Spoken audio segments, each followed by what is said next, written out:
Presentiamo quindi anche questi finalisti.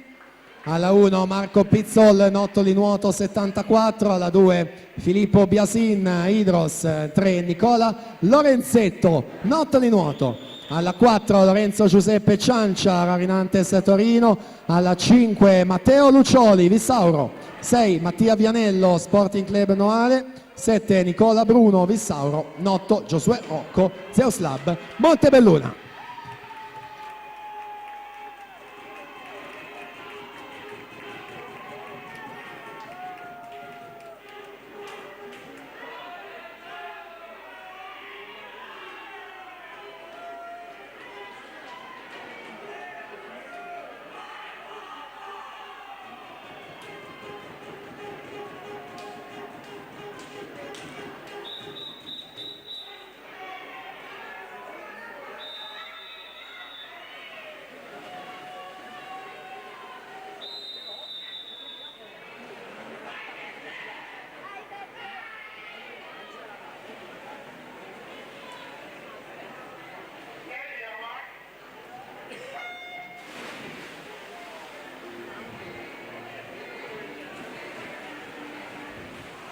Partita anche questa finale junior maschi, record MCG di Marco Deano, 1:59,75.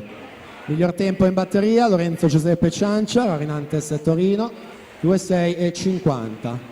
Ciancia un migliore stagionale di 2:00,91 a Torino il 3 di novembre. Filippo Biasin 28,34. Biasin 2:1,18, il suo migliore ottenuto in Coppa Brema a Verona il 22 di dicembre. Biasin che è stato medagliato in campo giovanile nelle prove del dorso, in questa prova dei 200, terzo ai Criteria, terzo anche nei 50, nonché nella gara dei 100 farfalla.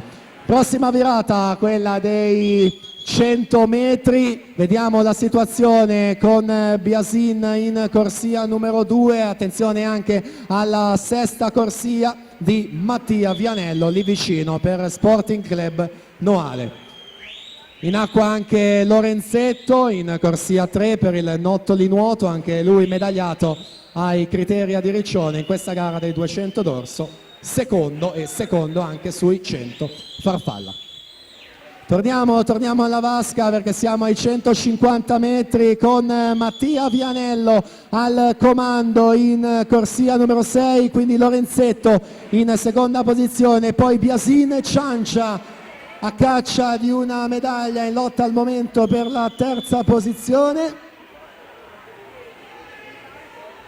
Terza posizione, quindi sembrerebbe essere l'ultimo verdetto che resta da dare per quanto riguarda questa finale. La vittoria è fuori discussione, va alla sesta corsia Mattia Vianello 2:1,16, Lorenzetto 2:2,13, quindi Lorenzo Giuseppe Ciancia terzo 2:4,10 tempo ufficioso.